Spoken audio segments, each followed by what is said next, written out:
السلام عليكم ورحمة الله تعالى وبركاته. أعزائي عزيزاتي، سلام الله عليكم أينما كنتم داخل المغرب وخارجه. اليوم جيت نجاوب هذاك البرلماني البئيس اللي تكلم مع المغاربة بديك الطريقة ديال البؤس اللي كيقول المغاربة واش بغيتي نخدمو بيديكي. اسيدي، شكون طلبك تخدم اصلا؟ شكون جابك لتما ودخلك لديك البرلمان مجلس الشعب اللي كتخدموا تما واستحليتو نعم الكراسي الناعمه؟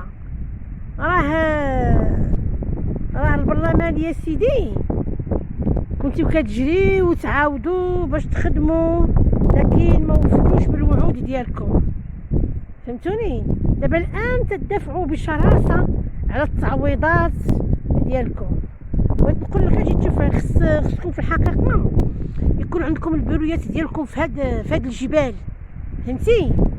في هاد الجبال خص يكونوا عندكم لي بيغو ديالكم باش تعرفوا وتحسوا وتشوفوا الساكنه ديال الجبال كيفاش كتعاني، الساكنه اللي ما خداتش ديك الدعم ديال كورونا، الساكنه التي تئن في صمت، اللي ما كتلقاش لا ما لا فتات، وتجي نتا وتقول واش بغيتونا نخدمو بيديكي. هذا الكلام الساقط. انت يا سياسي الا ما كنتش كتقبل بالنقد فانما هذا يسمى بالجهل، فهذا جهل الجاهليه، نعم، واكثر من الجهل الجاهليه. لا تقبل بالنقد، انت تما يجب ان تشتغل في صمت، ماشي تنبحون مثل الكلاب وكتخرجوا دابا الان بعد هذا الوقت هذا الزمن وكتقولوا هذا الكلام، يعني لا يليق حتى لا يليق. شوفوا سيادكم، من نهار اللي دخلتوا لذاك البرلمان نتوما كتتكلموا على التعويضات.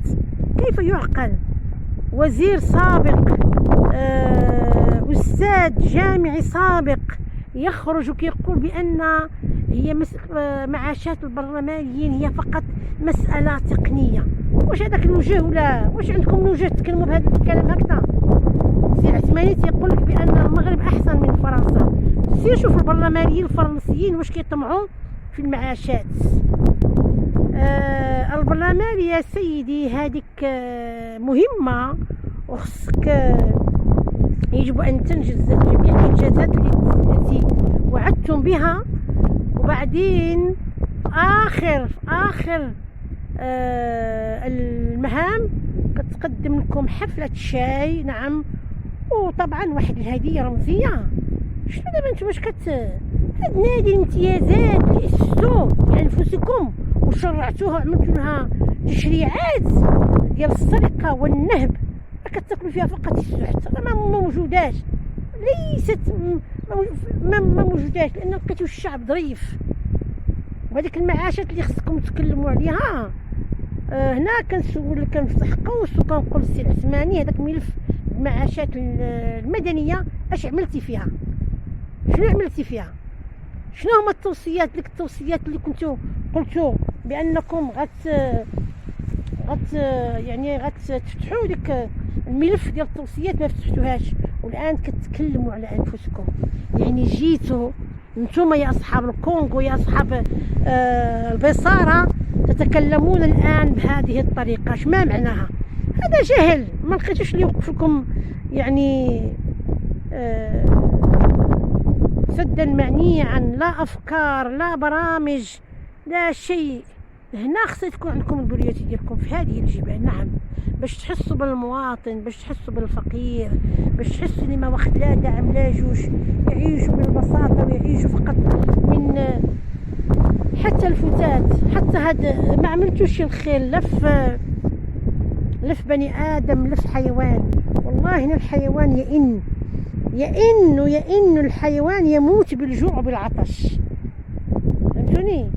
اذا القضيه ديالكم راه باينه، وهذوك الفيسبوكي اللي انت اللي كتقول بانهم كيشوشوا عليكم، وكنتي سياسي محنك ما غتديها لا في الفيسبوكي ولا في شيء، غتشتغل الشغل ديالك، لانك راه كتقاضى شهريه وعندك شهريات ماشي شهريه وحده، وفي نفس الوقت كتخرج وكتقول لنا هذا الكلام الساقط. احبائي حبيباتي، نتمنى انكم تشاركوا هذا الفيديو على نطاق واسع حتى يصل لجميع المغاربه الاحرار. شفتوا هذه الجبال في الاطلس الصغير، وهذه الواحه عرفت حريق مهول، وعندنا عيون لكن لا تستغل. كنطلبوا من وزير الفلاحه، وزيره البيئه اللي كانت سابقه ولا جوج فرانك. نعم، اينك يا وزيره البيئه؟ في الحقيقه لم تشتغلي.